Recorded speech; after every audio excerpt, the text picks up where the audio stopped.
Sir.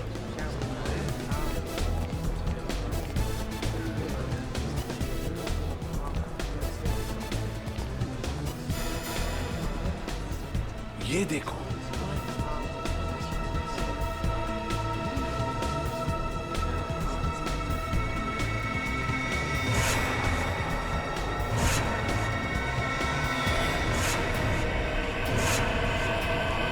Sir, ये तो वही कॉस्ट्यूम है जो खूनी ने लाशों को पहनाया था। आश्चर्य, वही कॉस्ट्यूम नहीं है। मगर क्यों पहनाया था उसने ये कॉस्ट्यूम? क्या कहना क्या चाहता था? ये है तो सर फिरा। तो ये देखो, ये देखा उसका हथियार? उन लाशों के ऊपर जो खून के निशान बने हैं ना, इसी हथियार से बने हैं। इस हथियार का फोटो खींचो और साळुंखे को भेजो। सर, ये है यहाँ के manager mister Keshav. Hello sir. Sir, खूनी के बारे में कुछ पता चला? ये रहा आपका खूनी। ये सर, ये तो वीडियो गेम का विलेन है। फैंटेसी कोलू नाम है इसका। पता है हमें, लेकिन कोई तो है जो इस वीडियो गेम को असली जिंदगी समझ रहा है। असली जिंदगी, और अपने आप को इस वीडियो गेम का विलन फंटासी कोलू। लेकिन ऐसा पागलपन करेगा कौन? केशव जी, ये गेम और कहीं पर भी रिलीज नहीं हुआ है, सिर्फ आप ही के यहाँ खेला गया। और जो 4 लाशें मिली, उन लोगों ने उस दिन ये गेम आपके यहाँ खेला था, यहाँ पर। तो बताइए, क्या हुआ था उस दिन यहाँ पर?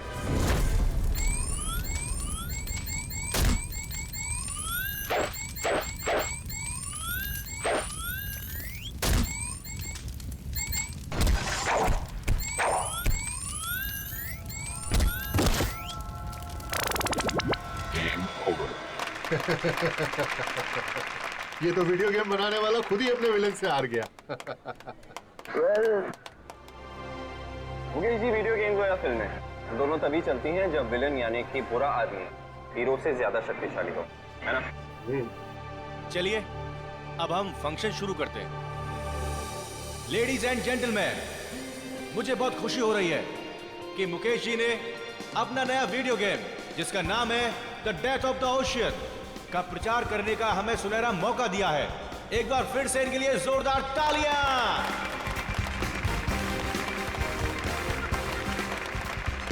Thank you ladies and gentleman, thank you very much. अब मैं इस खास मौके पर हमारे एक खास मेहमान को स्टेज पर आमंत्रित करता हूं, जो है famous rock star Jesley. Please ladies and gentleman, give her a big hand.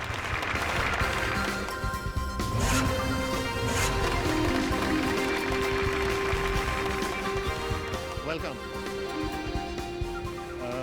जिसले आपका बहुत बहुत स्वागत है हमारे इस फंक्शन पे। हम लोग सभी आपके गानों के बहुत बड़े फैन हैं। तो मैं इस मौके पर आपसे रिक्वेस्ट करना चाहूंगा कि आप इस गेम के बारे में अपने फैंस को 2 शब्द कहें। वीडियो गेम्स काफी हद तक हमारी असल जिंदगी की तरह होती हैं। जैसे हमारी असल जिंदगी में अच्छे और बुरे लोग होते हैं, वैसे ही वीडियो गेम की दुनिया में भी होते हैं। तो हमें इस गेम के जरिए अपने अंदर के विलन, क्या नाम है इसका? फैंटेसी कोलू। हाँ, हमें अपने अंदर के फैंटेसी कोलू को खत्म करना चाहिए।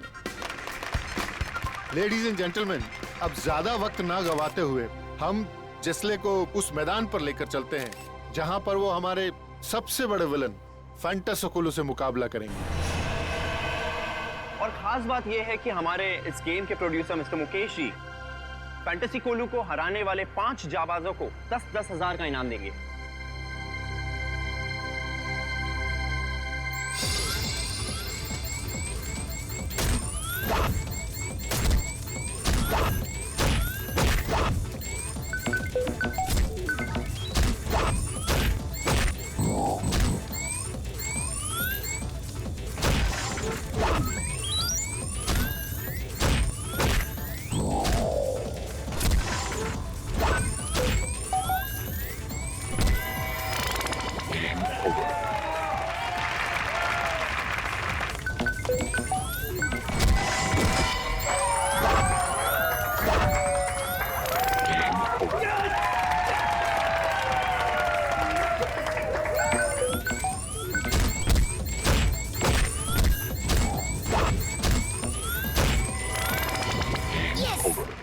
शगुन।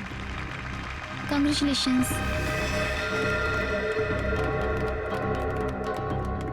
Congratulations. Arpit. Congratulations. Congratulations. Ankush. Prakash. And जलसी। Well done, man. Thank you so much. Congratulations. Thank you. खूनी एक और खून करने वाला है, उस 5वें आदमी का। हाँ केशव, 5 में से 4 लोगों की तो जाने जा चुकी है। ये 5वां जो बचा है उसका नाम और डिटेल चाहिए हमें जल्दी। Sure sir.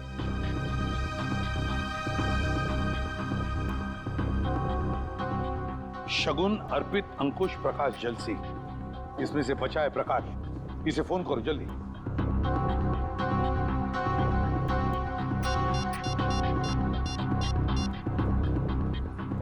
हेलो, हाँ प्रकाश। प्रकाश, मैं सीआईडी से इंस्पेक्टर सचिन बोल रहा हूँ। अच्छा ये बताओ कि इस वक्त तुम कहाँ हो? क्या बैंगलोर में? अच्छा ठीक है, यहाँ आते ही हमसे मिलो। नहीं ऐसी कोई बात नहीं, शायद तुम्हारी जान को खतरा है। ठीक है, तुम जैसे यहाँ पहुंचो हमें इन्फॉर्म करो, हम तुम्हारी सिक्योरिटी का बंदोबस्त कर देंगे। या ओके। चलिए प्रकाश बैंगलोर में है। प्रकाश बैंगलोर में? इसीलिए तो बच गया वो, क्योंकि इस वक्त शहर में नहीं है। सचिन, वीडियो गेम बनाने वालों को मिलना पड़ेगा, इनसे मिलना पड़ेगा, क्योंकि जिसने भी ये किया है कंपनी के अंदर वालों में से ही कोई है। CID? क्या बात है सर? बात तो बहुत सीरियस है। आप लोगों ने हाल ही में एक नई वीडियो गेम लॉन्च की है, क्या नाम है उसका? Sir, death of ocean. हाँ वही, डेथ ऑफ ओशन।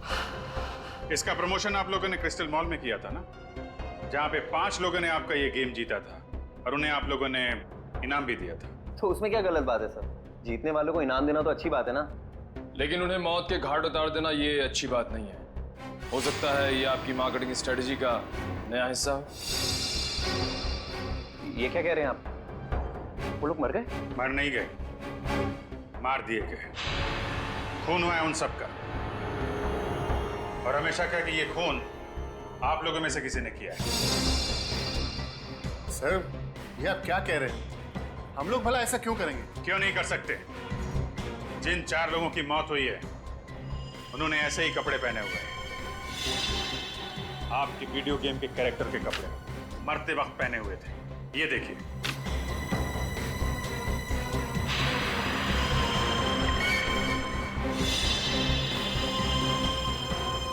और अब जब ये खबर अखबार में छपेगी तो आपकी वीडियो गेम को पब्लिसिटी मिलेगी, ज्यादा ग्राहक आएंगे और आप ज्यादा पैसे कमाएंगे।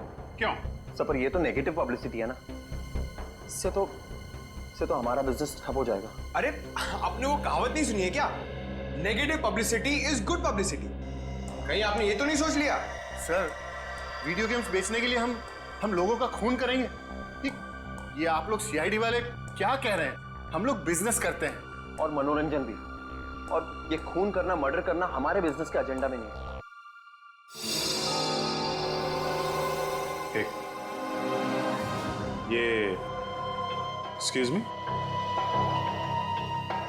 आपकी गर्दन पे क्या हुआ? यहाँ पे ये घाव कैसे? सर वो क्या है ना कि मेरी बीवी थोड़ा गुस्से वाली है सर, तो कल जरा नमक सब्जी में कम हो गया तो उसने हाथ उठा दिया मेरे ऊपर।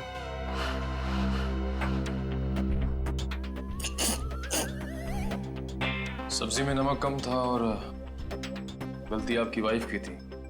कमाल है, फिर सॉरी बोलने के बजाय आपको मारा पीटा। नहीं सर, गलती मेरी बीवी की नहीं थी, गलती तो मेरी थी सर। वो क्या है ना कि घर का सारा कामकाज मुझे करना पड़ता है, झाड़ू, पोता, बर्तन, कपड़े, यहाँ तक कि सर मुझे टॉयलेट भी साफ करना पड़ता। तो आप ऑफिस का काम कब करते हैं? सर दिन में ऑफिस ही आता हूँ। सर ये तो वैसे ही किस्मत का मारा हुआ है, ये किसी को क्या मारेगा? फिलहाल अभी तक की इन्वेस्टिगेशन से यही सामने आया कि जो लोग आपका गेम खेल रहे हैं और उसमें जीत रहे हैं उनका खून हो रहा है। तो जब तक ये केस सॉल्व नहीं हो जाता आप ये गेम मार्केट में नहीं ला सकते। सर, ये आप कैसे कर सकते हैं? अरे हम लोगों को लाखों का नुकसान हो जाएगा। लाखों के नुकसान से ज्यादा मुझे उन हजारों लोगों की जान की परवाह है जो आपके इस खूनी खेल की भेंट चढ़ सकते हैं। राज घबराओ मत, कुछ नहीं होगा आपको। सीआईडी आपके साथ है, आपका कोई बाल भी बांका नहीं कर सकता। मुझे पर निखिल सर, आप लोगों के रहते हुए भी 4 खून हो ही गए ना, आप कहाँ बचा पाए उन्हें? देखो प्रकाश, उस वक्त हमें पता नहीं था कि खूनी किसे मारने वाला है। अब हम जानते हैं कि वो आप पे हमला करने वाला है। देखो आप निश्चिंत हो जाइए, हम है ना, कुछ नहीं होगा आपको। आइए आराम से निश्चिंत होकर सो जाइए। आइए। मुझे बहुत डर लग रहा है सर, प्लीज आप यहीं रुक जाइए। कुछ नहीं होगा आपको, विश्वास करिए हम पे। आइए सर। आप आराम से सो जाइए। आइए। Okay sir, thank you. Okay, मैं बाहर वेट करता हूँ। हाँ? आप आराम से निश्चिंत होकर सो जाइए।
अच्छा, तो तुम यहाँ पर हो? निखिल सर, मुझे बचा लो सर। बस, बहुत मासूम के खून से खेल लिया तुमने। अब तुम्हारा खेल खत्म, समझे?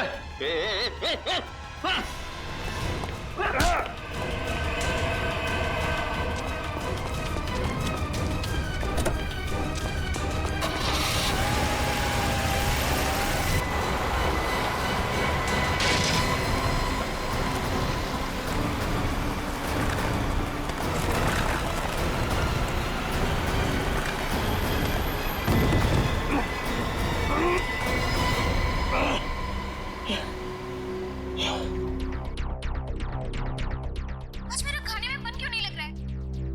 घर पर कोई नहीं है, फिर भी किसी की मौजूदगी महसूस हो रही है।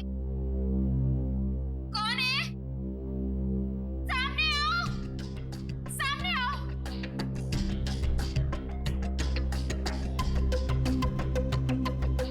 कौन है तुम? अंदर कैसे आए? रामू!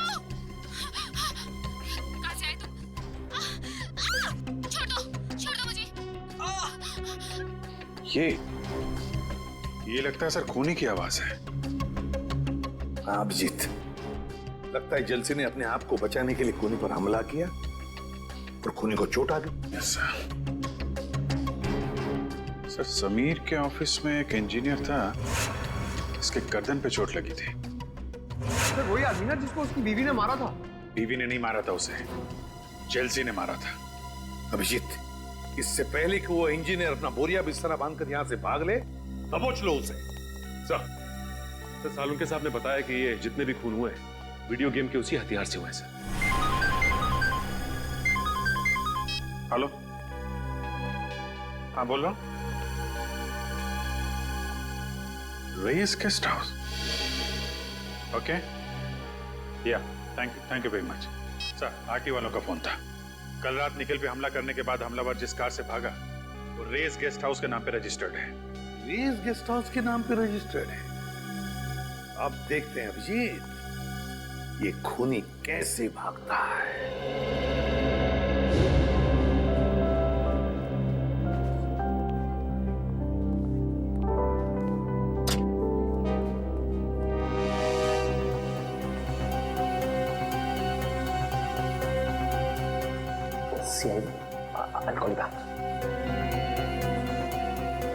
सर, आप लोग यहाँ फिर से? खूनी का कुछ पता चला? पता चल जाएगा। कहाँ है आपका वो इंजीनियर? कौन सा इंजीनियर सर? अरे यार, नाम नहीं याद आ रहा उसका। वही वाला जिसकी बीवी उसे बहुत मारती है। शायद आप विनोद की बात कर रहे हैं सर। हाँ, उसी की बात कर रहे हैं।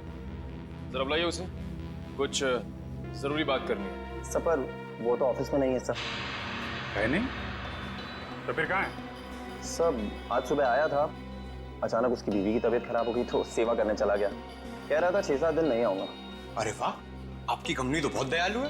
बीवी की तबीयत खराब हुई तो 1 हफ्ते की छुट्टी दे दी। सर, अब क्या है कि अच्छे एम्प्लॉयज का ख्याल तो रखना ही पड़ता है ना सर। कहीं हमारी कंपनी छोड़ के कोई और कंपनी ज्वाइन कर ली तो नुकसान तो हमारा है ना सर।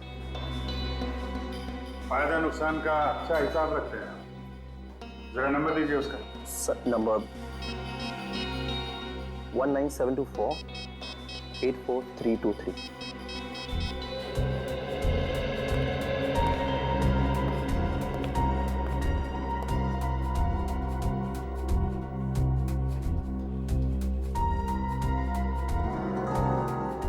सर, नंबर बंद आ रहा है। ओह, लगता है बीवी के पैर दबा रहा होगा। एड्रेस दो उसका।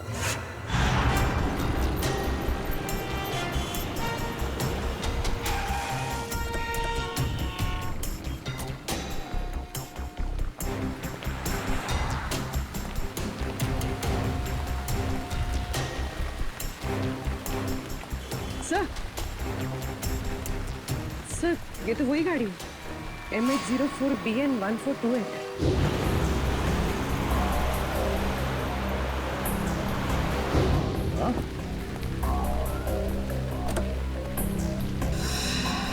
गाड़ी खोला है? तुम एक काम करो, गाड़ी को अच्छी तरह से चेक करो, तब तक मैं अंदर जाके देखता हूँ। सर,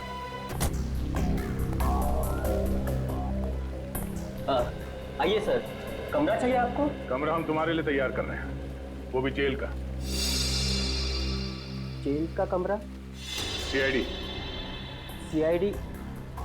बात क्या है सर? बाजू गाड़ी खड़ी है, MH04BN1428, तुम्हारी गाड़ी है? मेरी नहीं है सर, हमारे मालिक की। मैं तो यहाँ मैनेजर हूँ। मालिक कहाँ है? सर, वो तो न्यूजीलैंड में रहते हैं, कभी कभार आते हैं इंडिया में। ये गाड़ी कल रात कहाँ पर थी? इसकी तो कल रात बुकिंग थी। मालिक के कहने पर हम इसे कभी कभार टैक्सी की तरह इस्तेमाल करते हैं। सर कार में कुछ नहीं मिला। कुछ नहीं मिला? कल रात कार की बुकिंग किसने की थी? 1 मिनट सर।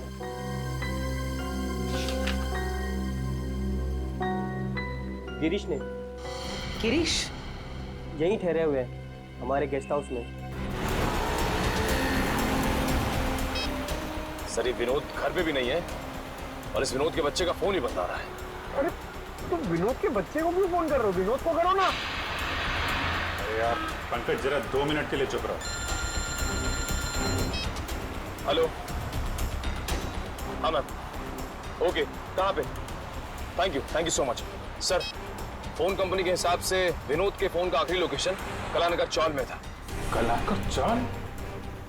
ये वहां क्या कर रहा है? पंकज, गाड़ी घुमा लो।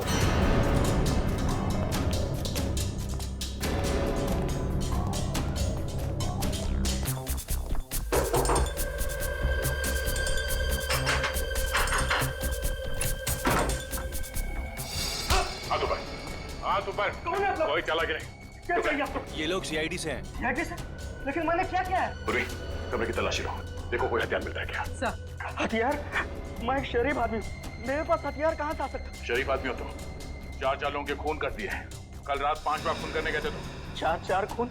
सर मैंने आज तक मक्खी नहीं मारी, तो मैं भला किसी का खून कैसे कर सकता हूँ? होटल की टैक्सी लेके नहीं गए थे तुम कल रात प्रकाश के घर में? हाँ? मैं तो यहाँ अपने दोस्त की शादी अटेंड करने आया था, उसी के फंक्शन में गया था। सर कमरे में से उस वीडियो गेम का कॉस्ट्यूम तो नहीं मिला, ये शादी का कार्ड मिला है। सर आप वहाँ जाके पता कर सकते हैं, सभी से पूछ सकते हैं सर। मैं रात के 4 बजे तक सर वहीं पे था।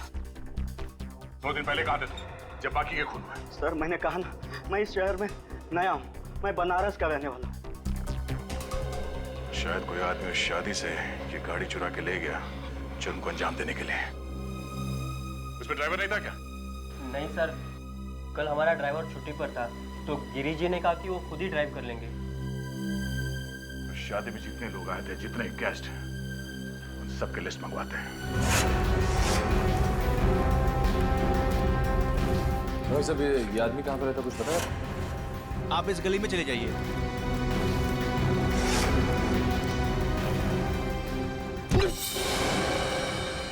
दीवार तुझे दिखाई नहीं देता क्या? हैं? बीच सड़क में क्यों आ गई? तेरी जगह तो वहाँ है, उस कोने में। जा अपनी जगह में खड़ी हो जा जाके, बिल्कुल चुपचाप।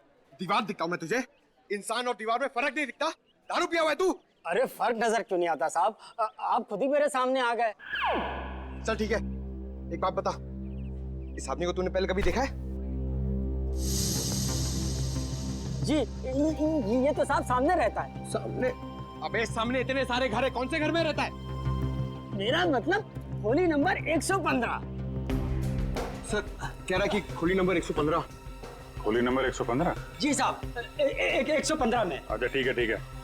शराब कम पिया करो, सेहत के लिए ठीक नहीं है। जी साहब, माय बाप।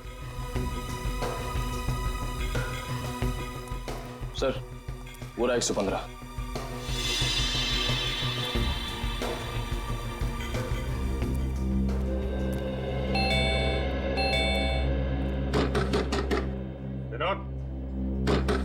विनोद दरवाजा खोलो। क्या बात है साहब? ये विनोद यहीं पे रहता है? हाँ, वो मेरा किराएदार है। वो ज्यादातर घर के बाहर ही रहता है, कभी कभी आता है यहाँ। अच्छा तो आपका घर है ये? जी हाँ साहब। ये विनोद अभी घर के अंदर है? जी साहब, है वो अभी अंदर। ये दरवाजा नहीं खोल रहा है, तोड़ना पड़ेगा। अरे नहीं साहब, ऐसा तोड़ेंगे तो नुकसान हो जाएगा साहब। आपका नुकसान नहीं होगा, मामला बहुत सीरियस है, हमें दरवाजा तोड़ना पड़ेगा। माय गॉड, उतारो उसे।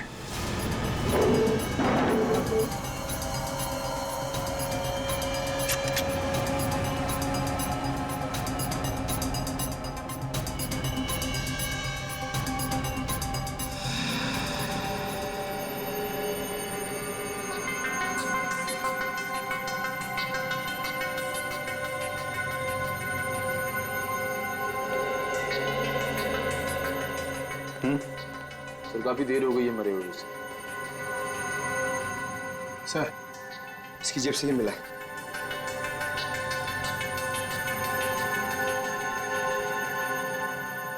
मैंने ही 4 खून किए,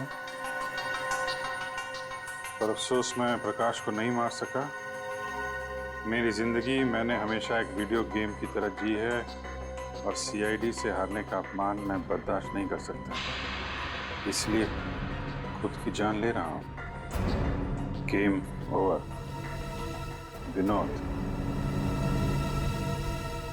तलाशी लो घर की।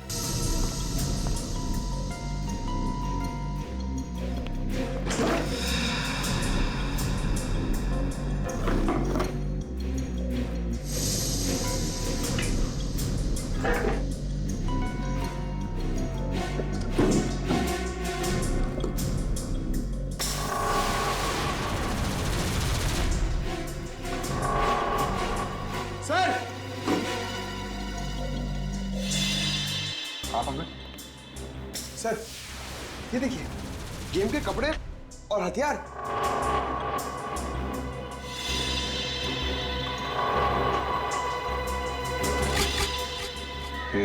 एक मिनट।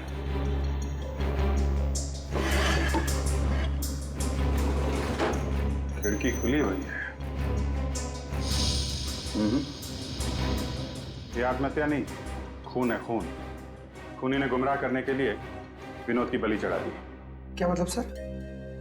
छत की हाइट बहुत कम है पंकज, और विनोद करीब 5 फीट 8 इंच का है। इतने बड़े स्टूल पे खड़े होकर अगर वो फांसी लगाएगा तो छत से सीधा सर टकराएगा उसका। इतनी अनकंफर्टेबल पोजीशन में कोई सुसाइड नहीं करता, और फिर सब कुछ इतनी आसानी से मिल गया। सुसाइड नोट, ये कपड़े, हथियार। ऐसा लगता है किसी ने विनोद का खून किया, उसे ऊपर लटकाया, कमरा अंदर से बंद किया और इस खिड़की से बाहर निकल गया। सर फिर तो इस काम के लिए 3-4 लोग लगे होंगे, क्योंकि जिस तरह लाश को टांगा गया है उसके लिए काफी ताकत की जरूरत पड़ेगी सर। करेक्ट। देखो और कुछ मिलता है क्या? तब तक मैं जरा। क्या हुआ साहब, विनोद मिला क्या? एक्चुअली विनोद का किसी ने खून कर दिया है। खून? हे भगवान, अब मेरा ये कमरा कौन लेगा भाड़े पे? अरे इससे भी और कोई जगह नहीं मिली थी मरने के लिए? कमाल करते हैं आप, यहाँ एक आदमी की मौत हो गई और आपको किराए की पड़ी है। अच्छा अभी थोड़ी देर पहले विनोद से कोई मिलने आया था? नहीं साहब, यहाँ कोई नहीं आया था। कमाल, दिन दहाड़े कुछ लोग आके विनोद का खून कर जाते हैं और यहाँ पे किसी ने कुछ नहीं देखा। आंखें बंद करके बैठे थे क्या आप लोग? अच्छा पहले कभी कोई आया था मिलने से? सर 2-3 दिन पहले करीब रात 2 बजे विनोद एक आदमी के साथ आया था। दोनों में बहुत बहस हो रही थी। अच्छा किस बात को लेके बहस हो रही थी? सर ये तो मुझे मालूम नहीं, लेकिन बीच बीच में कुछ अंग्रेजी में बात कर रहे थे। अंग्रेजी में? उस आदमी का चेहरा देखा था तुमने? नहीं सर। कुछ और बता सकते हो उसके बारे में? हाँ सर, एक बात याद है, जब विनोद और उसके बीच में तू मैं हो रही थी तो वो आदमी बीच बीच में हकला रहा था। हकला रहा था? अभी तक तो ऐसा कोई आदमी टकराया नहीं इस केस में जो हकलाता हो। ये नया किरदार कौन आ गया इस केस में जो हकलाता है? सर आपको मुकेश याद है? मुकेश? ये वही मुकेश है ना जिसने वीडियो गेम पे पैसे लगाए? यस सर वही। उस रात गिरीश जिस शादी में गया था वहां के मेहमानों की लिस्ट में मुकेश का नाम भी। मगर सर इतने सारे खून करके मुकेश अपना ही नुकसान क्यों करवाएगा? इस मुकेश को उठाओ, वही बताएगा। सर ये सच है कि मैं शादी में गया था, लेकिन आप जिस गेस्ट हाउस की टैक्सी की बात कर रहे हैं मुझे उसके बारे में कुछ पता नहीं है। पता कैसे नहीं है? उसी टैक्सी में बैठ के आप प्रकाश के घर गए थे। हमारे सीआईडी ऑफिसर पे भी हमला किया आपने। सर ये बात सच नहीं है, मैं तो पूरे टाइम शादी में ही था। शाम को 5 बजे से लेकर सुबह 3 बजे तक फेरे होने तक। आप चाहे तो शादी की फुटेज देख सकते हैं। वो तो हम देखेंगे ही। झूठ बोल के कोई मुजरिम बचा नहीं है आज तक। वैसे कभी हकलाने की कोई तकलीफ रही है आपको? हकलाने की? नहीं सर। ऐसे कोई आदमी आपके आसपास जो हकलाता हो? हाँ सर, एक इंसान है जो कभी कभी हकलाता है। या तो उसे बहुत ज्यादा गुस्सा आ जाता है तब, या फिर वो किसी बात को लेकर नर्वस हो जाता है तब। और है कौन वो?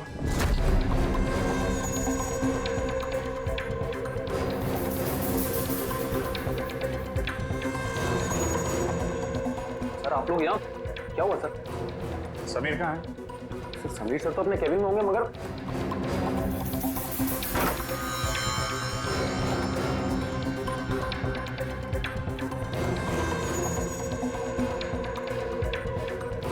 सर अंदर तो कोई भी नहीं है। क्या कहा? फोन ट्रेस करने की कोई जरूरत नहीं है इसीलिए मैं वही हूँ, उसी क्रिस्टल मॉल में जहाँ ये सब खेल शुरू हुआ था। हाँ क्रिस्टल मॉल में। और कान खोल के सुन लो, मुझे मुकेश चाहिए और तुम लोग लाके दोगे मुझे मुकेश। मेरे लिए ये है एसीपी और इस गेम का फैंटेसी कोलू मैं हूं, समझा?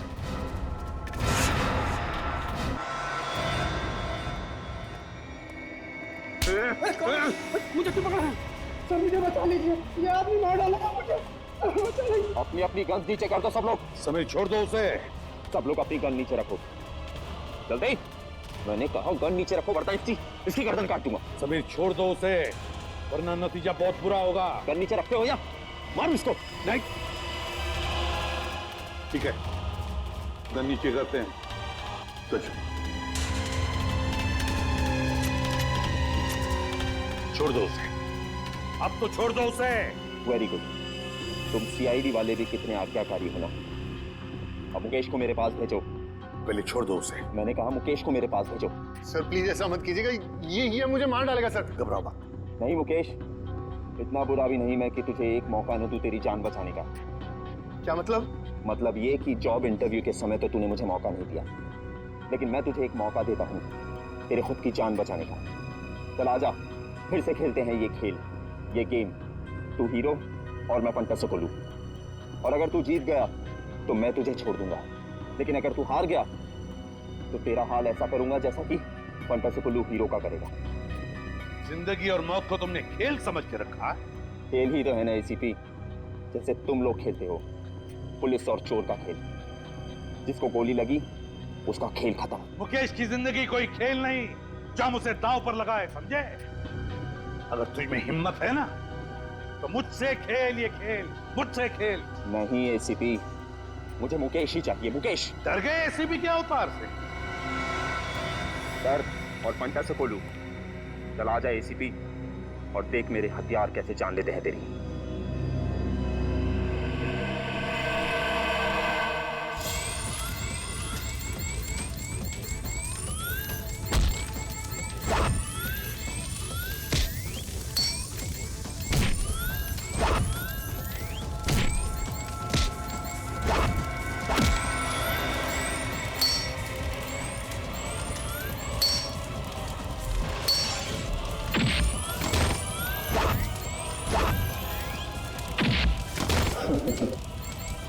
जी ले एसीपी।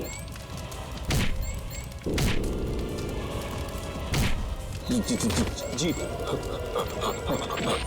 हमेशा बुराई की होती है। नहीं हारू, नहीं हारूंगा मैं।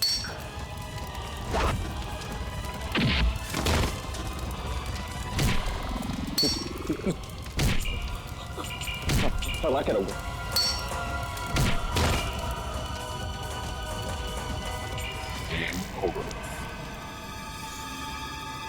समीर, कहां तक भागोगे?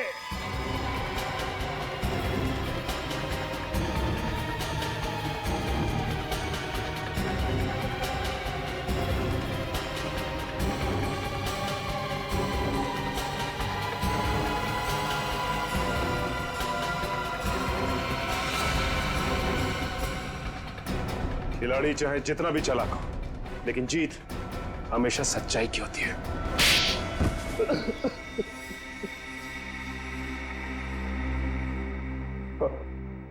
अगर जीत हमेशा अच्छाई की होती है तो मेरी जीत क्यों नहीं हुई?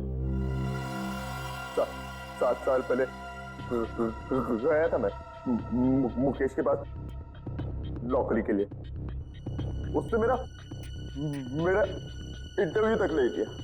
क्यों नहीं लिया? क्योंकि मैं कभी कभी हकलाता हूं, इसीलिए। तो मुकेश ने तुम्हें नौकरी नहीं दी, इसलिए तुमने उससे बदला लेने का इतना लंबा चौड़ा प्लान बनाया है? मुझे पैसों की सख्त जरूरत थी। मेरी माँ के इलाज के लिए पैसे भी नहीं मिले और नौकरी भी नहीं मिली, और मेरी माँ तड़प के मर गई, सब उस मुकेश की वजह से। और उसी दिन मैंने ठान लिया कि पहले मुकेश को रास्ते पर लाऊंगा और फिर उसकी जान लूंगा। समीर, माना कि तुम्हारे साथ जो कुछ भी हुआ गलत हुआ, लेकिन इसका मतलब ये नहीं कि तुम बदला लेने निकल पड़ो और अपनी बदले की आग में मासूम लोगों की जानें लो। 4 लोगों की जानें ली है तुमने, 4 लोगों की जान। अब तुम्हें तो फांसी ही होगी, फांसी।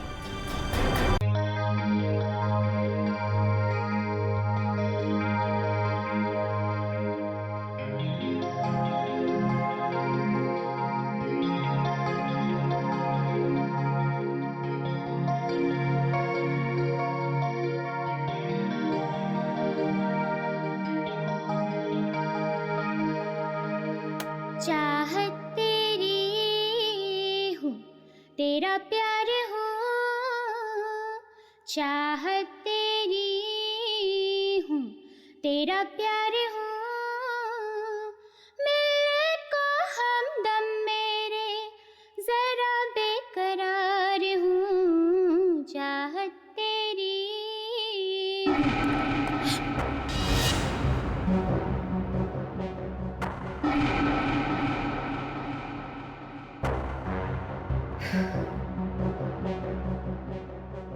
Cool cool.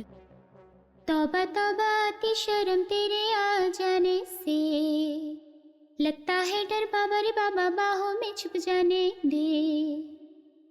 तौबा तौबा आती शर्म तेरे आ जाने। कौन है? कौन है? Concentrate Jesley, concentrate. तौबा तौबा आती शर्म तेरे आ जाने से, लगता है डर बाबा रे बाबा बाहों में छुप जाने दे। तू जो कहे मंजूर है, तुझ पर मेरी कुर्बानी जान।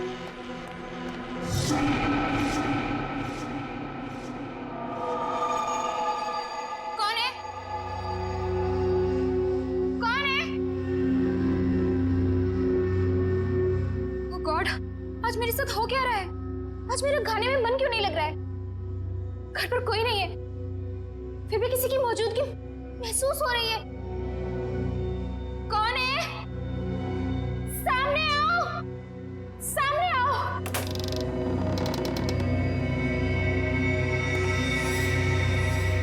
कौन हो तुम? कौन हो तुम? बोलो, कौन हो तुम?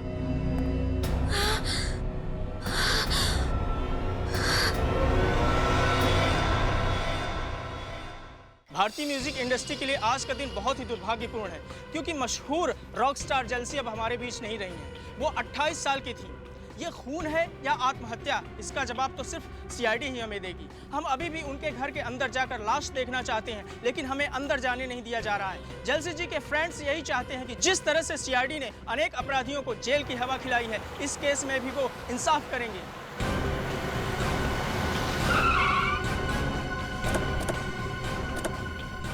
सर क्या करते हैं सर? आप लोग प्लीज हटिए, सामने से हट जाइए। प्लीज प्लीज आप लोग सामने हट जाइए, प्लीज प्लीज प्लीज। बाद में प्लीज। इनमें से किसी को भी अंदर आने मत देना। आप लोग वहीं पे रुकिए प्लीज। मेरा नाम रामू है, मैं यहाँ पे काम करता हूँ साहब। कैसे हुआ ये सब? पता नहीं साहब, कल रात को आया तो देखा मेम साहब बिल्कुल ठीक थे साहब, मगर आज सुबह देखा तो ये सब। कहाँ है मेम साहब? वहाँ कमरे में साहब अंदर।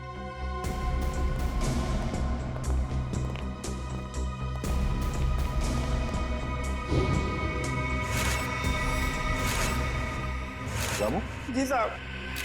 ये कैसे कपड़े पहन रखे हैं जेल्सी ने? साहब मेम साहब रॉक स्टार थी, अच्छे अच्छे और तरह तरह के कपड़े पहनने का उन्हें बहुत शौक था, पर इस तरह के कपड़े मैंने कभी नहीं देखे मेम साहब के पास। लाश को किसी ने हाथ तो नहीं लगाया? नहीं साहब।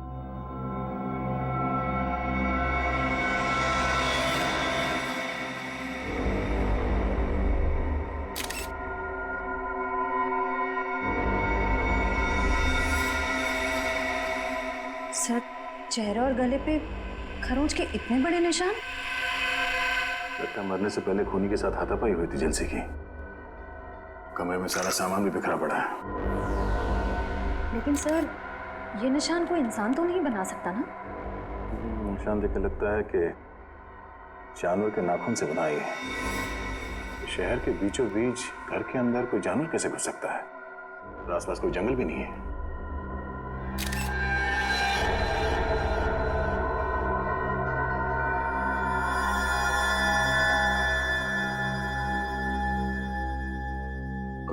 जी साहब। तुम्हारी मेम साहब गाने का रिहर्सल इसमें रिकॉर्ड करती थी? हाँ साहब। तब तो खूनी की आवाज स्टेप में रिकॉर्ड होगी। हेलो क्या? 3 और लाशें मिली हैं?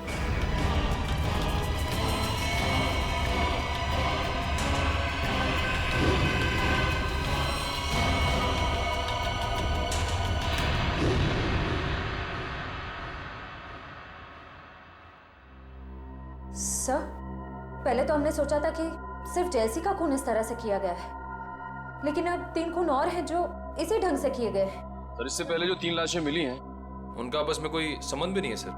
ये नहीं हो सकता निखिल, कोई ना कोई संबंध तो जरूर है आपस में। कोई ऐसी एक कॉमन कड़ी जो इन्हें जोड़ती है, कोई एक ऐसी खास बात जिसकी वजह से खूनी ने इन्हें ही अपना शिकार बनाया।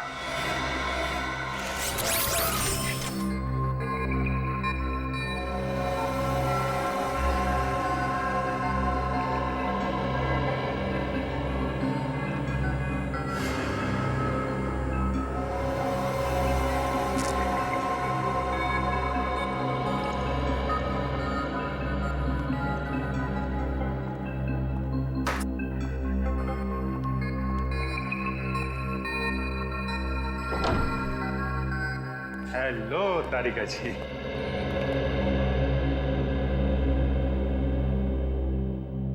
अरे डॉक्टर साहब, क्या हुआ? ये चेहरा आपका क्यों लटका हुआ है?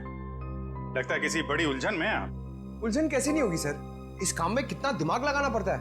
मुझे लगता है डॉक्टर साहब ने बहुत दिमाग लगाया, लेकिन उन्हें पता नहीं चला कि क्या हुआ है। पता चल भी गया है और नहीं भी। नहीं? पता चल भी गया और नहीं भी? सालून के साहब, आपकी बातें सुनकर मेरे दिमाग के नसों को जंग लग गया है। तो उसका कोई इलाज नहीं है, तो अपने दिमाग के नसों को जंग लगा रहने दिया। अरे सालून के साहब, सर एक मिनट, आप सिर्फ इतना बता दो, ये जो निशान है वो किसके हैं? आदमी के हैं, जानवर के हैं, किसी धारदार हथियार के हैं, किसके हैं? अभिजीत, ये निशान ना ही किसी धारदार हथियार के हैं और ना ही किसी इंसान या जानवर के नाखूनों के। हाँ। तो फिर ये निशान किस चीज के हैं? वही पता लगाने की कोशिश कर रहे हैं, थोड़ा वक्त लगेगा यार, प्लीज वेट करो। सर आने के सर, सारे विक्टिम्स के बीच जो कॉमन कड़ी है उसके बारे में पता चल गया है। अच्छा, क्या है वो? सर, ये लोग 12 तारीख को क्रिस्टल मॉल में थे सर, एक वीडियो गेम के लॉन्च में। ये चारों एक साथ वीडियो गेम के लॉन्च में थे, क्रिस्टल मॉल। सचिन, जरा मैनेजर को लेकर आओ।